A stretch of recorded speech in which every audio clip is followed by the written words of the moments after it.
Hello and अस्सलाम वालेकुम dear friends and students. उम्मीद करता हूँ कि आप सब लोग खैरियत से होंगे। आज हमारा टॉपिक कार्टिलेज के बारे में है। सपोर्ट एंड मूवमेंट चैप्टर का हमारे पास तीसरा टॉपिक है, हमारे पास कार्टिलेज के बारे में है। कार्टिलेज का अगर हम कुछ पॉइंट्स देखेंगे, उसके बाद हमारे पास इसके टाइप्स हमारे पास होते हैं। तो फर्स्ट ऑफ ऑल हमारे पास इसके मैट्रिक्स की अगर हम बात करें, यानी कार्टिलेज का मैट्रिक अगर हम देखें, मैट्रिक असल में इसका ऑर्गेनिक होता है। ऑर्गेनिक है तो हमारे पास मतलब है कि इसमें प्रोटीन मौजूद होता है। प्रोटीन फिर दो तरह के प्रोटीन इसमें होते हैं। एक है elastin protein and second one is collagen protein होता है।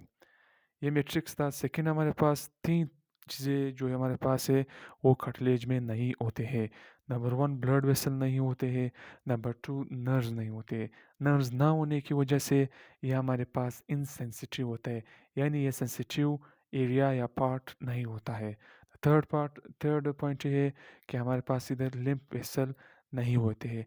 लिम्फ वेसल और वो वेसल होते हैं जो हमारे पास टिश्यू फ्लूइड को कलेक्ट करता है, उसको मतलब जब ये हमारे पास टिश्यू फ्लूइड असल में जब ये ब्लड से खारिज होता है, जब ये ब्लड से खारिज हो जाता है तो उसको कलेक्शन का काम कौन करता है? लिम्फ वेसल करता है। तो हमारे पास जो ब्लड वेसल है ही नहीं, जब ब्लड वेसल नहीं है तो हमारे पास टिश्यू फ्लूइड नहीं आएगा, और जब टिश्यू फ्लूइड नहीं होगा तो इसका मतलब ये है कि लिम्फ वेसल भी नहीं होंगे। तो ये तीन पार्ट्स हमारे पास इसमें नहीं होते हैं। एक है जो हमारे पास मैट्रिक्स है, मैट्रिक्स जो ऑर्गेनिक होता है। ऑर्गेनिक मतलब इधर प्रोटीन मौजूद होता है, प्रोटीन इलास्टिन होता है and the second one is collagen protein होता है। देन हमारे पास कार्टिलेज का हमारे पास तीन टाइप्स होते हैं। नंबर वन हमारे पास टाइप ऑफ कार्टिलेज जो आयलिन कार्टिलेज होता है। आयलिन कार्टिलेज का अगर हम कुछ पॉइंट्स देखेंगे, अगर हम इसकी लोकेशन की बात करें कहाँ पर मौजूद होता है, एंड ऑफ द बोन जो है, end of the bone, bone का जो लास्ट हिस्सा होता है जिसको हम पेरिपाइसिस कहते हैं, वहाँ पर ये मौजूद होता है। इधर हमने डायग्राम में शो किया। इस last part of the bone को हम पेरिपाइसिस कहेंगे, पेरिपाइसिस इसको हम कहेंगे, और इधर कार्टिलेज जो मौजूद होगा उसको हम आयलिन कार्टिलेज कहेंगे।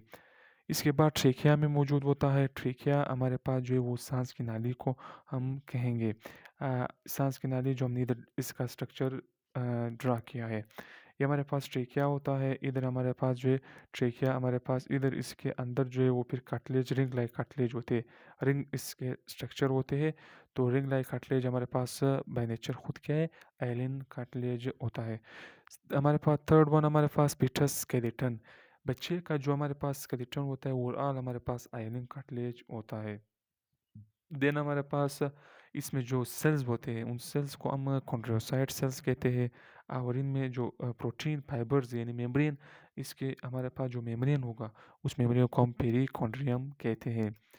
इधर हमारे पास कॉन्ड्रोसाइट सेल जो हमारे पास होते हैं, कॉन्ड्रोसाइट सेल हमारे पास इधर प्रोटीन को खारिज करेगा। उस प्रोटीन को हम नाम देंगे कोलाजन प्रोटीन।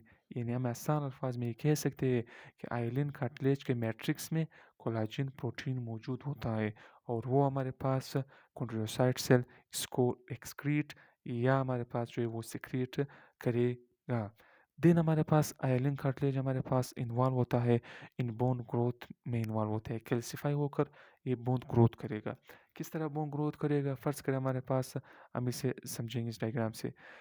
हमारे पास जब भी आयलिन कार्टिलेज के में कैल्शियम ऐड हो जाता है, कैल्शियम ऐड होने से हमारे पास यही आयलिन कार्टिलेज हमारे पास बोन में तब्दील होना शुरू हो जाता है, और इस तरह ऊपर की तरफ फिर बोन जो है वो ग्रोथ करना शुरू करेगा। और हम ये भी कह सकते हैं कि भाई हमारे पास जो बोन होता है उसका जो ग्रोथ होता है वो हमारे पास इसके साइड से होते हैं, सेंटर से इसका ग्रोथ हरगिज़ नहीं होता है। तो ये तो हमारे पास आयलिन कार्टिलेज के बारे में हमने कुछ स्टडी किया। Then second part of the cartilage हमारे पास, second type of the cartilage हमारे पास फाइब्रो कार्टिलेज होता है। ये कार्टिलेज हमारे पास बिटवीन वर्टिब्रेज, जितने भी वर्टिब्रेज, इसको फिर हम आगे नेक्स्ट टॉपिक है हमारे पास वर्टिब्री। इस वर्टिब्री मतलब जितने भी वर्टिब्रेज होते हैं उनके दरमियान हमारे पास जो कार्टिलेज होगा उसको हम फाइब्रो कार्टिलेज कहेंगे, और जितने भी बोन्स होते हैं, बोन्स के दरमियान जो कार्टिलेज होगा उसको हम फाइब्रो कार्टिलेज कहेंगे। फिर उसी तरह इधर कॉन्ड्रोसाइट सेल होते हैं। देन हमारे पास पेरी कॉन्ड्रियम इसका मेम्ब्रेन होता है, और थर्ड पॉइंट फिर वही है कि collagen protein in their matrix, इसके मैट्रिक्स में हमारे पास कोलेजन प्रोटीन होता है जो कॉन्ड्रोसाइट सेल खारिज करता है। देन इसका एम फंक्शन जो हमारे पास है वो है लिमिट द मोमेंट, मोमेंट को लिमिट करेगा या एक हद तक जो ये बरकरार रखेगा। ये हमारे पास दो वर्टेब्रेज होती है, दो वर्टेब्रेज के दरमियान हमारे पास फाइब्रो कार्टिलेज होता है। फर्ज करें हम जब बेंड होते हैं, हम जब झुकते हैं, तो हम उस मतलब हम झुकने का जो सलाहियत होता है वो असल में हमारा जो है वो फाइब्रो कार्टिलेज पर डिपेंड करेगा। अगर हमारे पास हमारा फाइब्रो कार्टिलेज का हमारे पास उसमें एबिलिटीज़ ज़्यादा हुई, हमारे पास एबिलिटीज़ ज़्यादा हुई ताकि एबिलिटीज़ ज़्यादा हुई तो हम फिर ज़्यादा जो है वो बेंड हो सकते हैं। मिसाल ये वर्टिब्रेज तरह हो सकते हैं, हम झुक सकते हैं ज़्यादा। अगर हमारे पास हमारे जो फाइब्रो कार्टिलेज कमज़ोर हुए तो लिहाजा फिर हमारे पास इलास्टिसिटी इसमें लेस होती है, लिहाजा फिर हम जो है वो मुकम्मल तौर पर हम झुक और बेंड नहीं हो सकते हैं। तो ये थोड़ा हमने इसकी स्टडी की थी। थर्ड हमारे पास जो टाइप्स होता है वो है इलास्टिक कार्टिलेज, हमारे पास इसका थर्ड टाइप है। इलास्टिक कार्टिलेज की अगर हम लोकेशन की बात करें, लोकेशन में हमारे पास ये एपिग्लोटस जो हमारे पास होता है, एपिग्लोटस बाय नेचर ये इलास्टिक कार्टिलेज ही है। एयर पिना हमारे कान में हमारे पास जो ये मौजूद होता है। देन हमारे पास वही सेल होते हैं और ही पेरिकोन्ड्रियम हमारे पास जो है वो मेम्ब्रेन होता है। लेकिन इधर एक अहम पॉइंट ये है कि इधर एक अलग तर्ज का प्रोटीन, एक अलग तरह की प्रोटीन जो है वो सिक्रीट होता है, जिसको हम नाम देते हैं कि हमारे पास इलास्टिन प्रोटीन है, जो इसके मैट्रिक्स में मौजूद होता है और ये सपोर्ट देगा। इसको फिर हम इधर समझेंगे। हमारे पास ये ट्रेकिया था, ट्रेकिया के अंदर तो हाइलिन कार्टिलेज है, हमारे पास वो रिंग रिंग स्ट्रक्चर इसका होता है। लेकिन ट्रेकिया के जो हमारे पास ओपनिंग ऑफ द लैरिंग्स होता है, ये ओपनिंग को हम फिर ग्लूटस का नाम देते हैं। ग्लूटस के ऊपर हमारे पास फिर एक और स्ट्रक्चर मौजूद होता है जिसको हम एपिग्लोटस कहते हैं। ये एपिग्लोटस बाय नेचर इलास्टिक कार्टिलेज होता है। सपोर्ट इसलिए देता है कि हमारे पास जब खुराक आता है, मिसाल फ़र्ज़ करें फूड आ गया, तो इधर हमारे पास इसके साथ ओसोफेगस मौजूद होता है।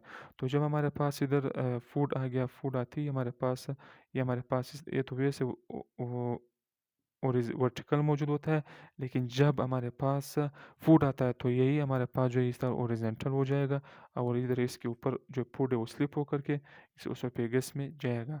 लेकिन इसके बरअक्स अगर हमारे पास फूड के बजाय एयर आ जाए तो एयर की फिर हमारे पास इस तरह वर्टिकल पाया जाएगा और इस ट्रेकिया में फिर हमारे पास एयर जाएगा। तो ये था हमारे पास इलास्टिन कार्टिलेज के बारे में। ये हमारे पास वही हमारे पास कार्टिलेज होता है हाइलिन या फाइब्रो, जिसमें हमारे पास कॉन्ड्रोसाइट सेल्स होते हैं। देन हमारे पास इसी सेल से हमारे पास प्रोटीन खारिज होता है।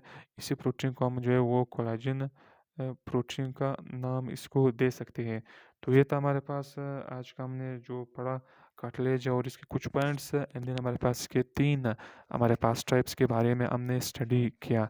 नेक्स्ट टॉपिक इंशाल्लाह हमारे पास जो है वो फिर वर्टिब्रेज और एक्सेल स्केलेटन, ख़ासकर हम जो एक्सेल स्केलेटन पढ़ेंगे। फिर उसके मुख्तलिफ पोर्शंस इसमें आते हैं।